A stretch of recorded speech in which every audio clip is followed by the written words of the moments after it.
Hello. Today we will discuss about Golgi apparatus and lysosomes of a fundamental unit of life. This is our part 6, part 1, 2, 3, 4, 5 जो कि हो चुका है.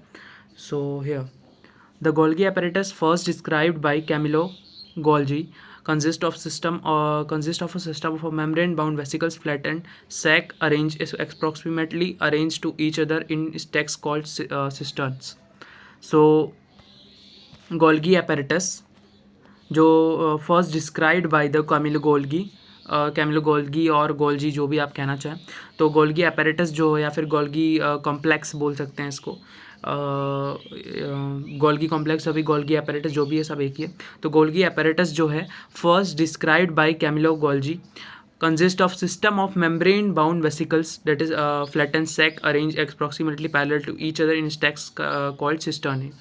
तो इसका जो स्ट्रक्चर है ये ऐसा कुछ है, ऐसे, फिर एक और स्टैक्स ऐसे ऐसे ऐसा. इसका जो स्ट्रक्चर है कुछ ऐसा है. तो consist of a system of membrane bound vesicle flattened sacs arrange approximately parallel to each other. ये जो स्ट्रक्चर है क्या बोलते हैं, मेम्ब्रेन बाउंड वेसिकल्स के फॉर्म में, वेसिकल्स या फिर vesicles that is flattened sacs. Flattened sacs मैंने कल आपको पढ़ाया था कुछ ऐसा ऐसा करके कुछ पढ़ाया था मैंने, ये वाला ऐसे करके ऐसे. तो फ्लैटेंड सैक्स मतलब एक के ऊपर एक ऐसा ऐसा रहता है जो कि पैरेलल टू ईच अदर रहता है. बट ये पैरेलल टू ईच अदर नहीं है, ये वाला जो स्ट्रक्चर है ये पैरेलल टू ईच अदर नहीं है. बट ये जो स्ट्रक्चर है अपना ये पैरेलल टू ईच अदर रहेगा. कौन सा, ये इसी को हम क्या कहते हैं, गोल्गी apparatus करते हैं. ये जो है पैरेलल टू ईच अदर रहेगा. ये वाला जो स्ट्रक्चर है ये वाला ये सिस फेज रहेगा और ये वाला ट्रांस फेज. सिस फेज यानी फॉर्मिंग फेज, जहाँ से जो हमारा प्रोडक्ट है, जो हमारा मटेरियल है वो फॉर्म होना स्टार्ट होगा और यहाँ तक पहुँचते पहुँचते मैच्योर हो जाएगा. तो ये हायर क्लासेस में आएगा, सिस एंड ट्रांस फेज और फॉर्मिंग फेज और मैच्योरिंग फेज. तो इसको अभी फ़िलहाल अभी रोक देते हैं. तो ये हमारा जो स्ट्रक्चर है वो कैसा है, vesicles flat and sacs like structure है, मतलब ऐसा स्ट्रक्चर है. And arrange approximately parallel to each other. Approximately ये क्या है, पैरेलल है, पैरेलल टू ईच अदर है, एक दूसरे के पैरेलल है. इन a stacks called cistern. Stacks मतलब जैसे अगर कॉइन के ऊपर कॉइन रखते हैं, कॉइन के अगर हम लोग कॉइन के ऊपर कॉइन रख के फिर उसके ऊपर कॉइन रखे तो वो जो होता है एक स्टैक फॉर्म होता है. तो वैसे ये क्या है, एक के ऊपर एक जैसा दिखता है, जिसको हम क्या बोलते हैं, सिस्टर्न्स बोलते हैं. क्या बोलते हैं, सिस्टर्न्स बोलते हैं. सिस्टर्न बेसिकली इसी का नाम है जो ये स्ट्रक्चर है. और ये जो स्ट्रक्चर है इसको क्या बोलते हैं, सिस्टर्न बोलते हैं. एक बार फिर से समझ लें. Consist of a system of membrane bound vesicles मतलब flat and sacs like structure और अरेंज रहता है parallel to each other in a stacks, मतलब जैसे स्टैक्स के फॉर्म में, मतलब एक के ऊपर एक. तो उसको क्या बोलते हैं, सिस्टर्न्स बोलते हैं और सिस्टर्ने भी बोलते हैं. सिस्टर्न या फिर सिस्टर्ने दोनों एक ही बात है. Now these membrane often have a connection with the membranes of ER and therefore constitute another portion of complex cellular membrane system. और ये जो है मतलब ये हमारा जो गोल्गी बॉडी है या फिर गोल्गी कॉम्प्लेक्स है या फिर गोल्गी apparatus जो है, ये जो है हम ये जो है कनेक्शन रहता है, कनेक्शन में रहता है किसके साथ, ER के साथ कनेक्शन मतलब रहता है. इसका मतलब ER मतलब ईआर के साथ कनेक्शन में रहता है. ईआर मतलब endoplasmic reticulum, therefore constitute another portion of complex cellular membrane system. और ये इनका जो कनेक्शन है इसको हम क्या बोलते हैं, ये जो इसको क्या नाम देते हैं, एक कॉम्प्लेक्स सेलुलर मेम्ब्रेन सिस्टम है. जो प्रोटीन जो है, जैसे अगर आर प्रोटीन बना के दे रहा है तो उसको पैकेजिंग का काम, उसका मॉडिफाइंग का काम, उसका स्टोरेज का काम ये करता है. क्या कौन करता है, गोल्गी बॉडीज़ करते हैं. गोल्गी बॉडीज़ क्या करेंगे, जो भी आर जो है बना के देगा या फिर जो हमारा एंडोप्लाज्मिक रेटिकुलम है वो जो बना के देगा, आर मतलब रफ एंडोप्लाज्मिक रेटिकुलम जो कि प्रोटीन बनाता है. समझ लो प्रोटीन बन रहा है हमारे आर में, रफ एंडोप्लाज्मिक रेटिकुलम में. तो वो जो प्रोटीन है उसको मॉडिफाई, पैकेजिंग, स्टोरेज उसका कौन करेगा, ये गोल्गी बॉडीज़ करेंगे. तो इसलिए बोला इधर पे क्या होता है, कॉम्प्लेक्स सेलुलर मेम्ब्रेन सिस्टम इधर फॉर्म होता है. The material complex cellular membrane system. The material synthesized near the endoplasmic reticulum is packaged and dispatched to various targets inside and outside the cell through the Golgi apparatus. जो material synthesize हो रहा है हमारे ER में वो package होगा and dispatch किया जाएगा various targets inside and outside the cell through the Golgi apparatus. ये जो मटेरियल सिंथेसाइज हो रहा है हमारे एंडोप्लाज्मिक रेटिकुलम में उसको पैकेज किया जाएगा पैक किया जाएगा एंड डिस्पैच कर दिया जाएगा कहाँ पर, अगर जहाँ उसके वेरियस टारगेट्स में जहाँ उसकी नीड होगी, लाइक इनसाइड द सेल और आउटसाइड द सेल, किसके थ्रू हो जाएगा, गोल्गी apparatus के थ्रू, क्या बोलते हैं उसको, ट्रांसपोर्ट किया जाएगा। Its function include the storage, modification and packaging of the products. इसका देखो मेन फंक्शन जो है अभी आया इधर पे, इसका जो फंक्शन है, function include storage, modification and packaging of the products in the vesicles, vesicles के फॉर्म में, मतलब या फिर समझ ले vesicles is just like round shape structure. तो इसका जो फंक्शन है वो स्टोरेज फंक्शन, पहला तो फंक्शन स्टोरेज का है, देन मॉडिफिकेशन का, and then packaging of products in the vesicles. In some cases, complex sugar may be made from simple sugars in the Golgi apparatus. अब इन सम केसेस में क्या होता है ना, कॉम्प्लेक्स शुगर जो होते हैं, जो हार्ड स्ट्रक्चर के शुगर्स होते हैं, उनको ये क्या करता है, सिंपल शुगर्स में कन्वर्ट करता है। वो काम जो है कौन करता है, गोल्गी apparatus काम करते हैं। कॉम्प्लेक्स शुगर को क्या करते हैं, be made from a complex sugar may be made from simple sugars. तो ये जो कॉम्प्लेक्स शुगर्स जो हैं क्या बोलते हैं, वो किससे बनते हैं, सिंपल शुगर से बनते हैं। तो ये जो काम जो है कौन करता है, गोल्गी apparatus से करता है। या फिर देखो कॉम्प्लेक्स शुगर जो है वो टूटेगा तो सिंपल शुगर बनेगा।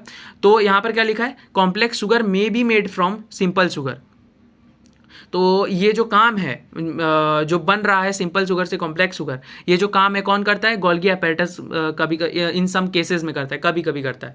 The Golgi apparatus is also involve in the formation of lysosomes. अब यहाँ पर गोल्गी apparatus जो है ये इन्वॉल्व है किसके फॉर्मेशन में, लाइसोसोम्स के फॉर्मेशन में। Lysosome is also known as what, suicidal bags.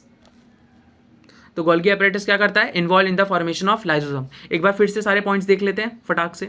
तो गोल्गी apparatus जो है हमारा फर्स्ट डिस्क्राइब किया था कैमिलो गोल्गी ने। इसमें consist of symbol of membrane bound vesicles, जो कि फ्लैटेंड सेक्स लाइक स्ट्रक्चर होते हैं, अरेंज रहते हैं approximately parallel to each other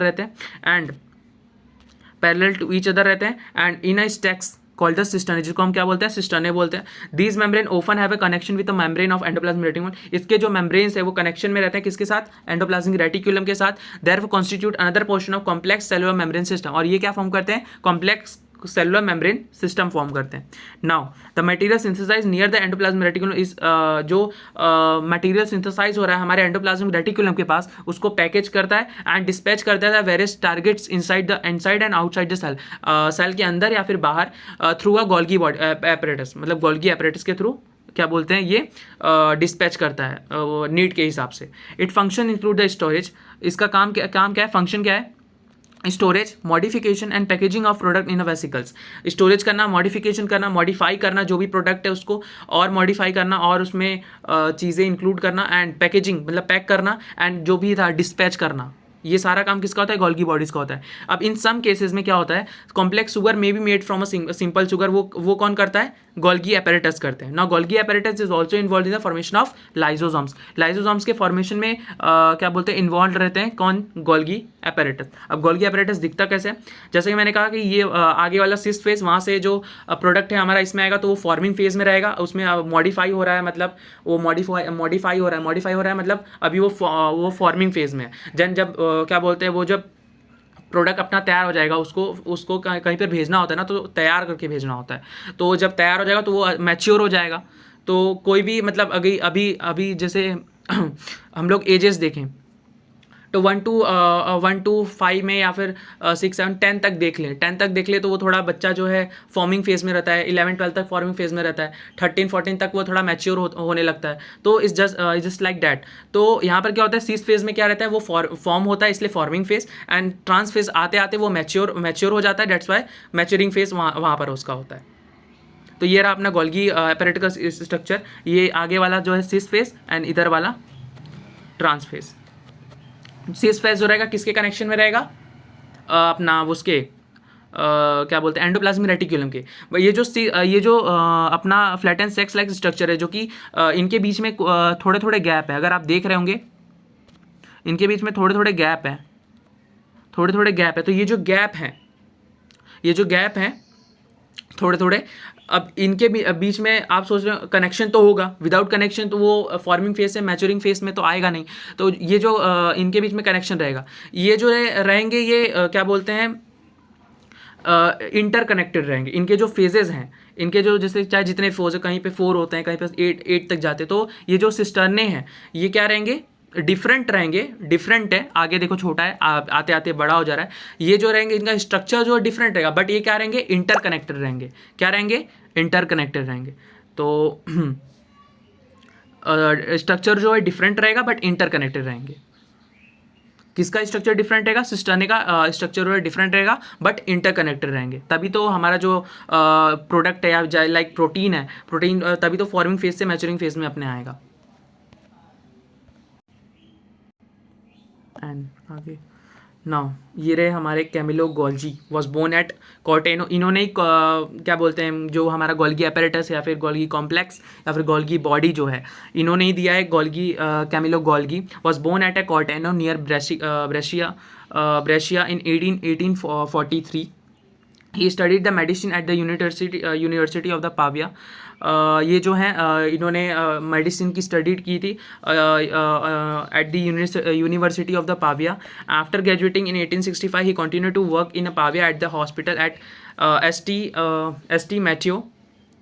इन्होंने वहाँ पर काम किया आफ्टर ग्रेजुएटिंग 1865 में। ये क्या है, बाद क्या बोलते हैं, ग्रेजुएट हो चुके थे। तो he continued work at a Pavia. Pavia जो पाविया में ये जो हॉस्पिटल है that is S T Matteo, वहाँ पर at the hospital of S T Matteo, वहाँ पर उन्होंने काम किया। At that time most of his investigation were concerned with the nervous system. And ये जो हैं इन्होंने क्या किया था, नर्वस सिस्टम पे काम किया था। In 1872 he has accepted the most of the chief medical officer at the hospital for the chronically sick at एबियट ग्रेशो।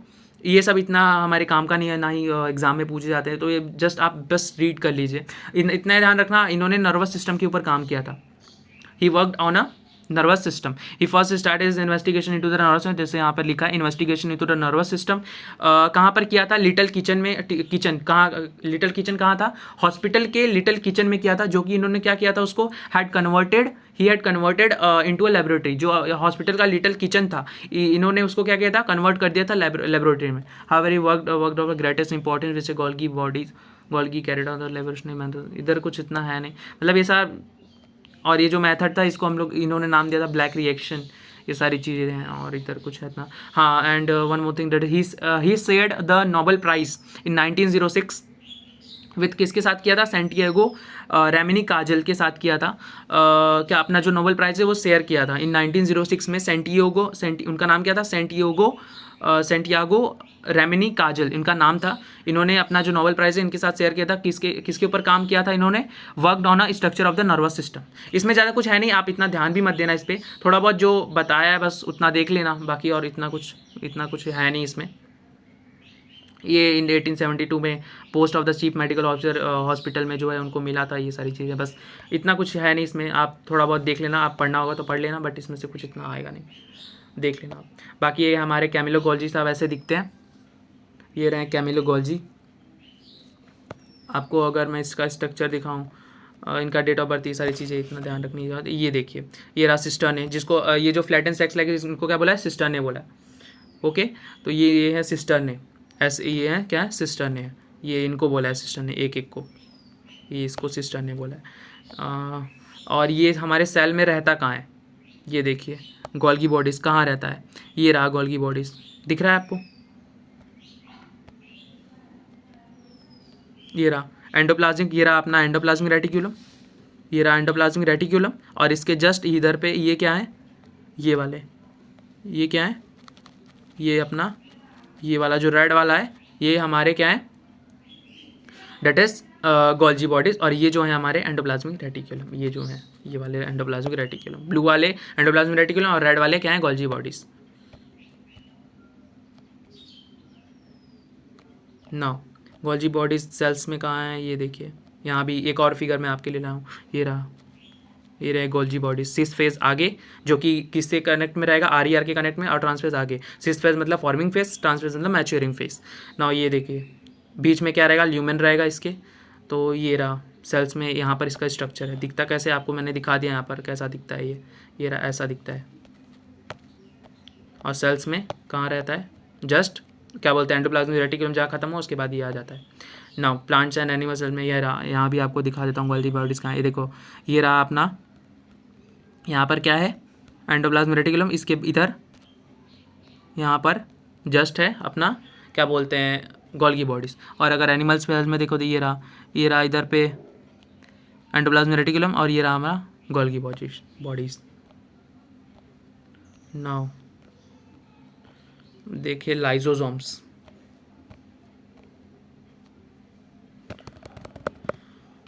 Slide को क्या हुआ,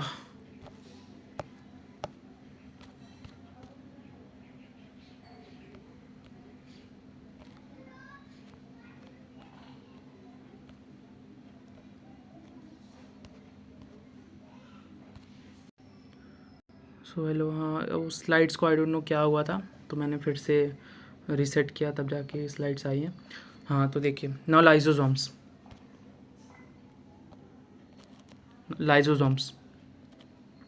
सो structurally lysosomes are a membrane bound sacs filled with a digestive enzyme. अब आपको ये जो digestive enzymes जो हैं, आपको अगर ध्यान होगा तो हमारे स्टमक में जो है कौन सी एंजाइम रहती है, दैट इज़ हाइड्रोलाइटिक एंजाइम। जो देखिए अगर क्योंकि एसिडिक पीएच पे काम करती है, उनका एसिडिक पीएच जो रहता है ज़्यादा रहता है। तो यहाँ वही नहीं है, यहाँ के डाइजेस्टिव एंजाइम थोड़े से अलग हैं, बट यहाँ के डाइजेस्टिव एंजाइम्स के नाम क्या है उनका, हाइड्रोलाइटिक एंजाइम। तो structurally lysosomes are a membrane bound sacs filled with the digestive enzymes. Lysosomes क्या है, एक मेम्ब्रेन बाउंड सैक्स है, किससे फील्ड रहते हैं, डाइजेस्टिव एंजाइम्स के से फील्ड रहते हैं।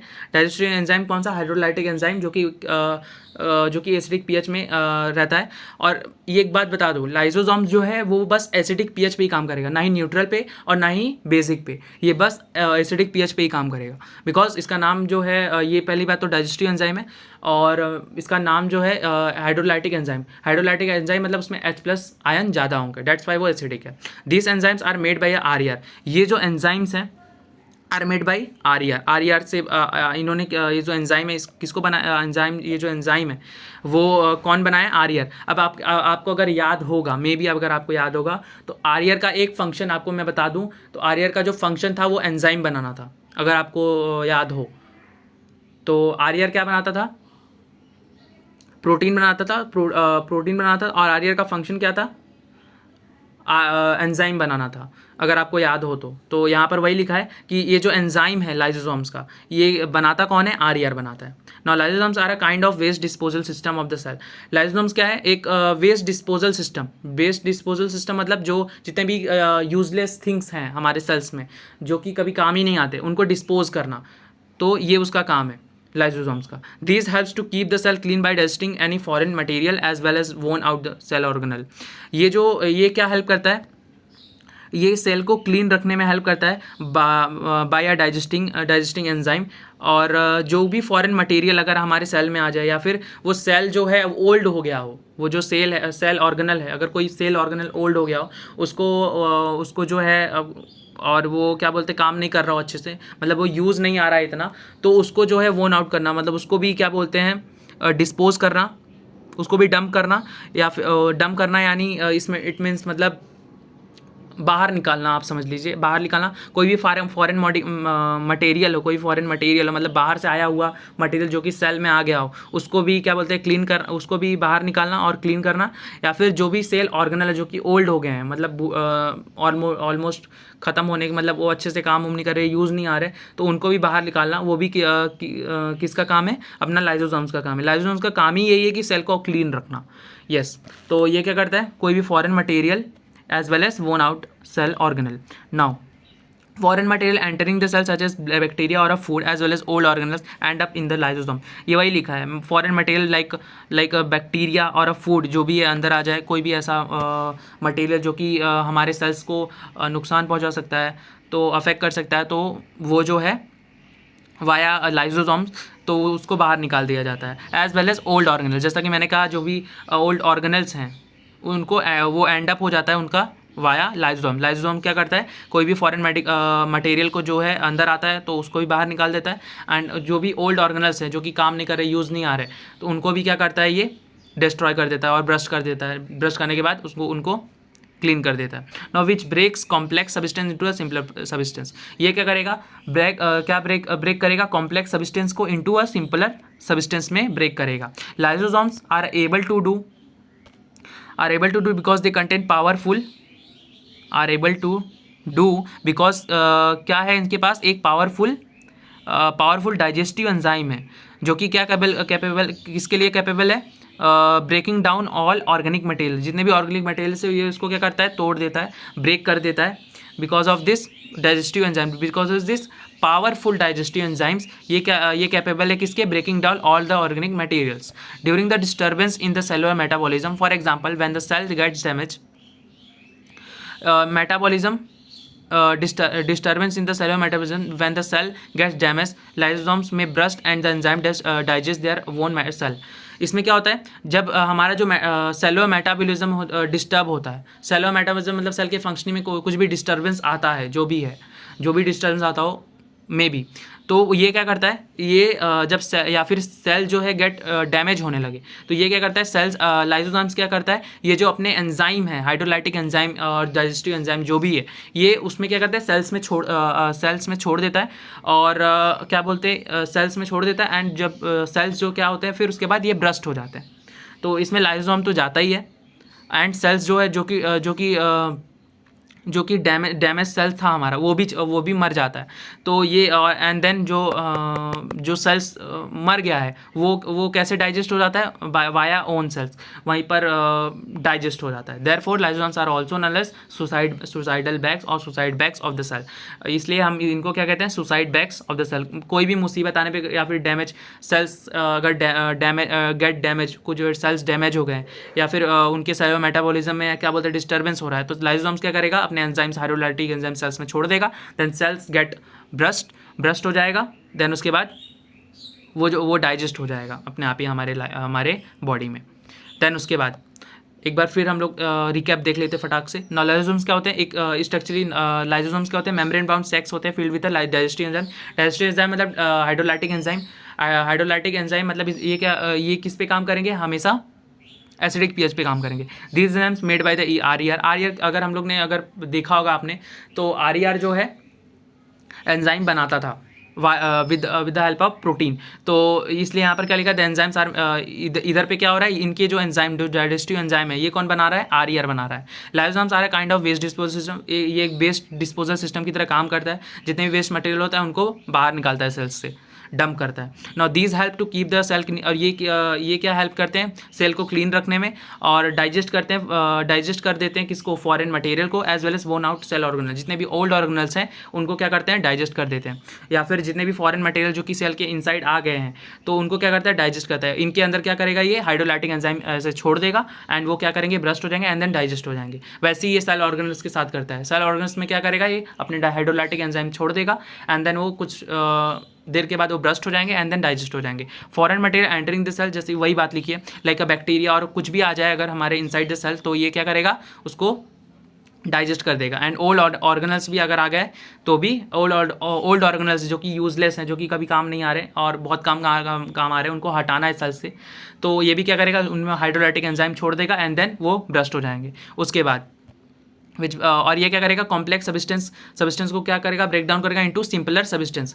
जितने भी कॉम्प्लेक्स और हार्ड सब्सटेंस रहेंगे उनको ब्रेक डाउन कर देगा सिंपलर सब्सटेंस में। लाइसोसोम्स क्या करेगा, आर एबल टू डू, और लाइसोसोम्स किस लिए ये कर सकता है, मतलब क्या है इसके पास जो कि ये कर सकता है, इसके पास है एक powerful, because of this powerful digesting enzyme, जो इसके पास पावरफुल डाइजेस्टिव एंजाइम्स है, तो ये कैपेबल है उस चीज़ के लिए, breaking down all the organic material, जितने भी ऑर्गेनिक मटेरियल हैं, ऑल द ऑर्गेनिक मटेरियल जो कि प्रेजेंट है सेल में, उनको ये क्या कर सकता है, तोड़ सकता है with the help of this powerful digestive enzymes during the disturbance in the cellular metabolism. अगर सेलुलर मेटाबॉलिज्म में कोई भी डिस्टर्बेंस आए, यानी सेलुलर मेटाबॉलिज्म में कोई भी अगर डिस्टर्बेंस आ रही है, मतलब कुछ तकलीफें आ रही हैं, तो ये क्या करेगा, या फिर अगर सेल गेट्स डैमेज, कोई अगर डैमेज हो गया तो ये क्या करेगा, लाइसोसोम्स क्या करेगा, सेल में क्या अपने हाइड्रोलाइटिक एंजाइम छोड़ देगा, देन ये क्या फिर सेल जो है कुछ देर बाद ब्रस्ट हो जाएगा, एंड ब्रस्ट होने के बाद सेल्स वो क्या हो जाएंगे, डाइजेस्ट हो जाएंगे हमारे बॉडी में। देयरफॉर लाइसोसोम इसीलिए क्या है, सुसाइडल बैग्स है। इसमें अगर वो सेल्स में अगर वो हाइड्रोलाइटिक एंजाइम छोड़ रहा है तो उसमें लाइसोसोम्स भी तो है, वो खुद भी तो मर रहा है, डेट्स वाई ये क्या है, सुसाइड बैक्स है। नाउ लाइसोसोम्स ऐसा दिखता है, ये इसके जो हैं वेसिकल्स हैं, एंड इनके पास क्या होता है, हाइड्रोलाइटिक एंजाइम और प्रोटीन और एंजाइम वही जो भी है। नाउ ये रहा आपके एनसीईआरटी। लाइसोसोम्स मेम्ब्रेन बाउंड होते हैं, फिल्ड विद किसके फील्ड होते हैं, डाइजेस्टिव एंजाइम्स के फील्ड होते हैं, made by RER, and then lysosomes are क्या बोलते हैं, वेस्ट डिस्पोजल सिस्टम वाले वर्क करते हैं, वेस्ट डिस्पोजल सिस्टम की तरह वर्क करते हैं। देन ये क्या करते हैं, सेल को क्लीन करते हैं via by digesting a foreign material and worn out the cell organ. Foreign material अगर एंटर कर जाए हमारे बॉडी में like a bacteria and food, तो ये क्या करेगा और या फिर ओल्ड ऑर्गेनल भी एंटर कर जाए तो ये क्या करेगा, उनको एंड अप कर देगा। दैन विच ब्रेक, और ये क्या करेगा, ये ब्रेक डाउन करेगा कॉम्प्लेक्स सब्सटेंस को इनटू अ सिंपलर सब्सटेंस में। Lysosome are able to do this because of this powerful digestive enzymes, जो कि कैपेबल है किसके, breaking down the all organic material. Now during the disturbance in the cellular metabolism, अगर cellular metabolism में disturbance हो रहा है तो ये क्या करेगा, या फिर सेल गेट्स डैमेज, अगर सेल जो है डैमेज हो गया तो ये क्या करेगा, लाइसोसोम में ब्रस्ट, लाइसोसोम क्या हो जाएगा, ब्रस्ट हो जाएगा, और उसके जो एंजाइम्स हैं क्या अपने उसके सेल्स में आ जाएंगे, या फिर वो सेल्स में छोड़ देगा। तो ये जो एंजाइम है क्या बोलते हैं, जब लाइसोसोम ब्रस्ट करेगा तो सेल भी ब्रस्ट करेगा। देन जो ब्रस्ट करेगा तो सेल्स, वो जो सेल्स हैं जो कि ब्रस्ट किया हुआ सेल्स हैं वो क्या हो जाएंगे, हमारे बॉडी में ईजिली डाइजेस्ट हो जाएंगे। देयरफॉर इसलिए हम लाइसोसोम्स को क्या बोलते हैं, सुसाइडल बैग्स बोलते हैं। ना आगे और अगर देखें तो ये काम कैसे करता है, मैं थोड़ा सा रिव्यू आपको दे दूँ, समझना नहीं आपके एनसीईआरटी के बाहर है वैसे तो, बट आप देख लीजिए एक बार। ये देखिए ऐसा, जैसे अगर किसी को किसी भी कोई भी अगर फॉरेन पार्टिकल अगर हमारे में आ जाए तो ये क्या करेगा, पोडिया के थ्रू इनको एक अपने सर्कल में लेगा, दैट इज़ फैगोसोम, मतलब कोई फैगोसोम मतलब जो फूड है वो अपने पोडिया के अंदर आ रहा है, तो ये जो स्ट्रक्चर है ये जो है ये इसको बोलेंगे फैगोसोम। ये आ गया उनके स्ट्रक्चर। अब इसमें क्या करेंगे, अपने हाइड्रोलाइटिक एंजाइम छोड़ देगा इसमें, देन जितना भी न्यूट्रिशन अगर इसको लेना होगा तो वो ले लेगा, देन एंजाइम अलग हो जाएंगे और वेस्ट मटेरियल अलग हो जाएगा। ये रहा उसका वेस्ट मटेरियल अलग हो जाएगा, तो ये उसको क्या करेगा, फैगोसाइटोसिस और एंडोसाइटोसिस और एक्सोसाइटोसिस मैंने बताया था आपको, अगर आपको ध्यान होगा तो, अगर मैंने एंडोसाइटिस एंड एक्सोसाइटिस दोनों बताया। तो ये क्या हो रहा है, यहाँ पर क्या हो रहा है, ये जो मैं ब्लू कलर से यहाँ देख रहा हूँ, ये यहाँ क्या हो रहा है, दैट इज़ यहाँ जो हो रहा है, यहाँ एक्सोसाइटोसिस हो रहा है, और यहाँ क्या हो रहा है, सॉरी यहाँ एंडोसाइटोसिस, जहाँ पर फूड अंदर आ रहा है मतलब एंडो, तो यहाँ पर फूड अंदर आ रहा है तो यहाँ एंडोसाइटोसिस हो रहा है। ये जो फूड है इसको बोलेंगे फैगोसोम, जो फूड है उसको बोलेंगे फैगोसोम। अगर यहाँ पर कोई भी वाटरी सब्सटेंस होता है तो उसको क्या बोलेंगे, पिनोसोम बोलेंगे, और यहाँ फूड है तो फैगोसोम है इसलिए। तो यहाँ पर क्या हो रहा है, एंडोसाइटिस हो रहा है, यहाँ से शुरू हो रहा है एंडोसाइटोसिस, और यहाँ पर क्या हो जा रहा है, एक्सोसाइटोसिस हो रहा है। यहाँ पर क्या हो रहा है, एक्सोसाइटोसिस हो रहा है। यहाँ पर क्या हो रहा है, जितने भी वेस्ट मटेरियल है जो अगर लाइसोसोम्स को उससे कुछ भी अगर न्यूट्रिटिव टिश्यू या फिर जो भी लेना होगा उसको मटेरियल वो ले लेगा, देन वेस्ट मटेरियल को क्या करेगा, छोड़ देगा इजीली बाहर। बस यही काम है इसका। तो ये रहा स्ट्रक्चर पूरा, इसको आपको बस देख लेना, इसको अभी आपके सिलेबस में नहीं है, बस ऐसे काम करता है, बस मैं आपको रिव्यू करवा रहा था थोड़ा, यही काम यहाँ भी है। यहाँ क्या हो रहा है, एंडोसाइटिस हो रहा है, या एंडोसाइटिस हो रहा है, येलो वाला एंडोसाइटिस है, या एक्सोसाइटोसिस हो रहा है, यहाँ पर एक्सोसाइटोसिस हो रहा है, ग्रीन वाले में एक्सोसाइटिस। ये क्या है, फैगोसोम है अपना, ये जो रेड वाला क्या है, फैगोसोम है। अगर वही चीज़ अगर वाटरी सब्सटेंस है तो पिनोसोम्स होता, तो बस यही है। देन ये लाइसोसोम्स है, लाइसोसोम्स क्या करेगा, अपने एंजाइम्स जो है उसमें छोड़ देगा, देन वो क्या करेगा, एंजाइम छोड़ देगा, देन वो ब्रश हो जाएगा, यही सारी चीज़ें होती हैं। एंड ब्रश के बाद उसमें अगर इसको कुछ लेना होगा, सेल्स को जो यूज़ में आ सके वैसी चीज़ ले लेंगे तो ले लेगा, बाकी वेस्ट मटेरियल क्या करेगा, वाया एक्सोसाइटोसिस बाहर निकाल देगा। ये रहा है अपना एंडोसाइटोसिस, मैं लिख दे रहा हूँ यहाँ पर, via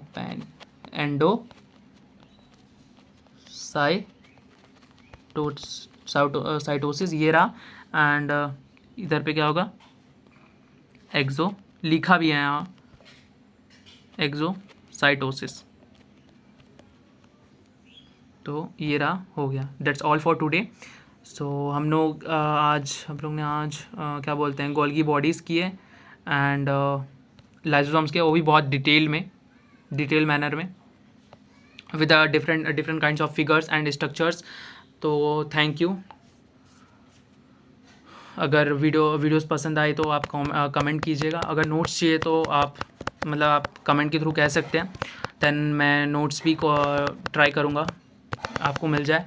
and one more thing that is, जितने भी वीडियोज़ हैं मैं उसके लिंक्स जो हैं आपको कमेंट बॉक्स में या फिर आपको डिस्क्रिप्शन बॉक्स में मिल जाएंगे, प्लेलिस्ट लिंक भी मिल जाएंगी, सारी चीज़ें मिल जाएंगी.